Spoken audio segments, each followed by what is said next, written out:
Oh, ok. Voilà. Vous êtes, vos concurrents, hormis les autres courtiers, sont les banques aussi, puisqu'elles proposent aussi des contrats d'assurance. Non? Alors, oui, mais moi, ma philosophie, c'est quoi? C'est que on ne doit pas être seul sur un marché. Mhm. Voilà.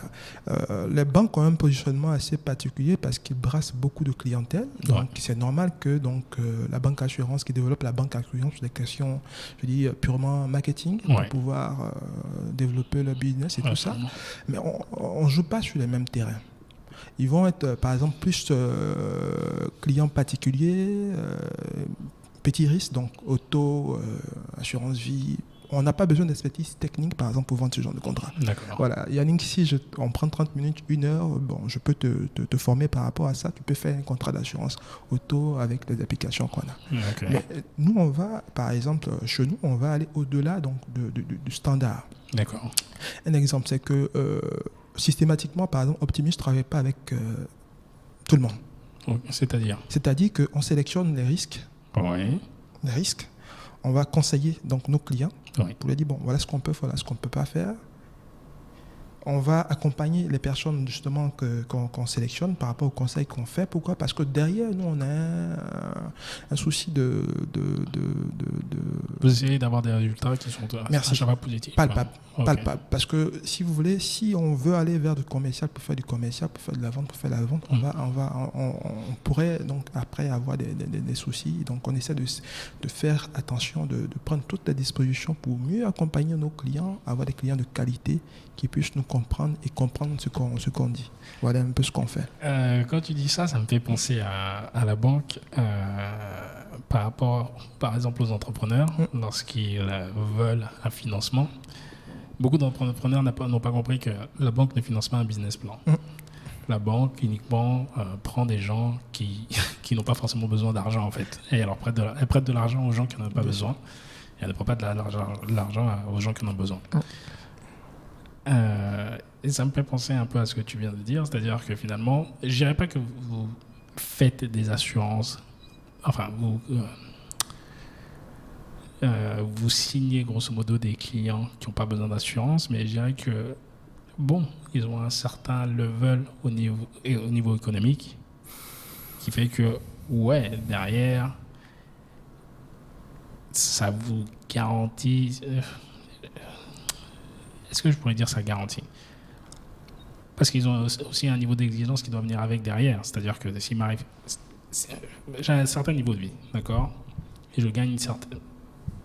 On va dire je gagne 1,5 million. Est-ce que c'est le type de client que vous avez ou c'est un peu moins?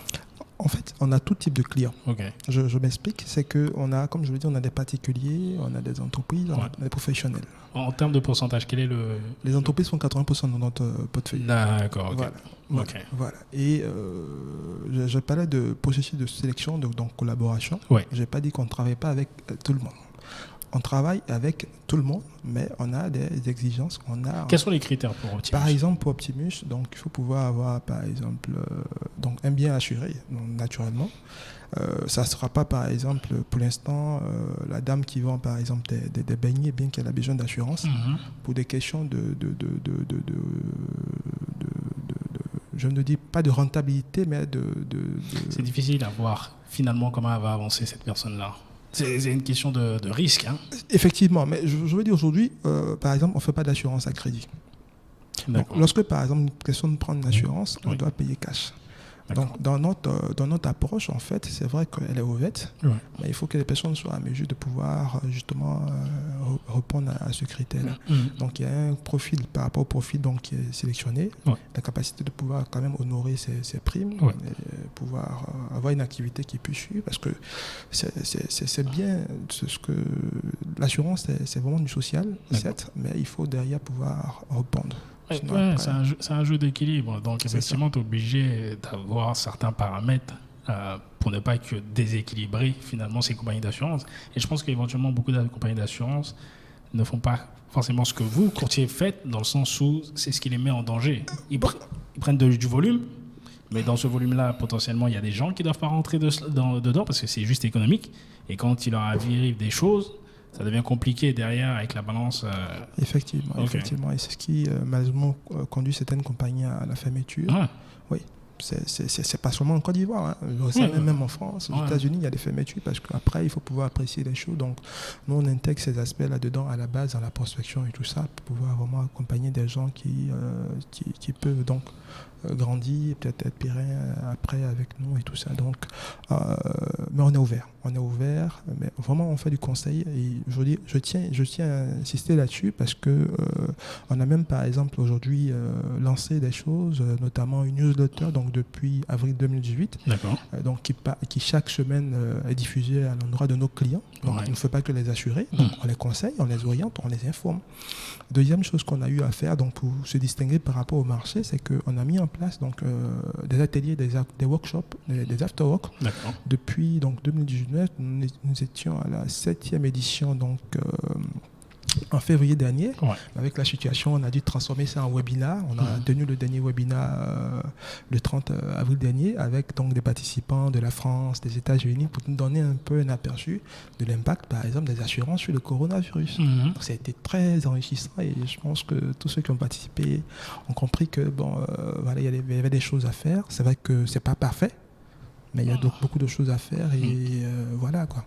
Donc voilà un peu ce que je peux dire tout ça. Okay. Dans cette période de Covid-19, coronavirus là, quel est le produit d'assurance entre guillemets qui se vend le plus ou le mieux?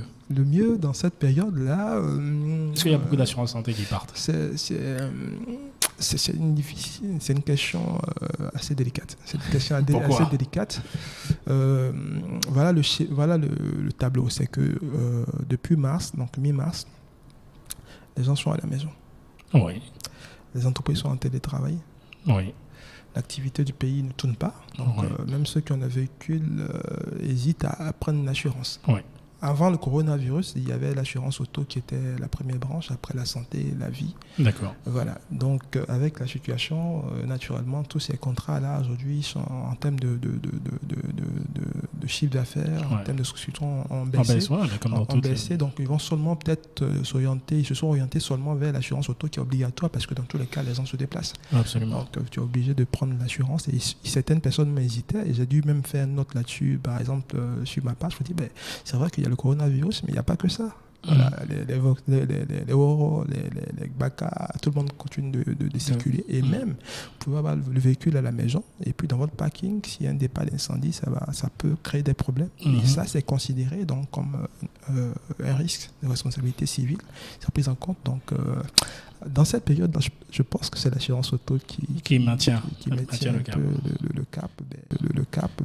Nous, on essaie de s'adapter par rapport à ça. On essaie de soutenir les personnes nos clients. Parce qu'on a un portefeuille à gérer. On essaie de les accompagner. Donc, on va continuer d'organiser des sessions de webinaires pour pouvoir donc, pousser un peu les réflexions sur certaines choses. Et puis, voilà, on verra pour la suite. Okay. Voilà.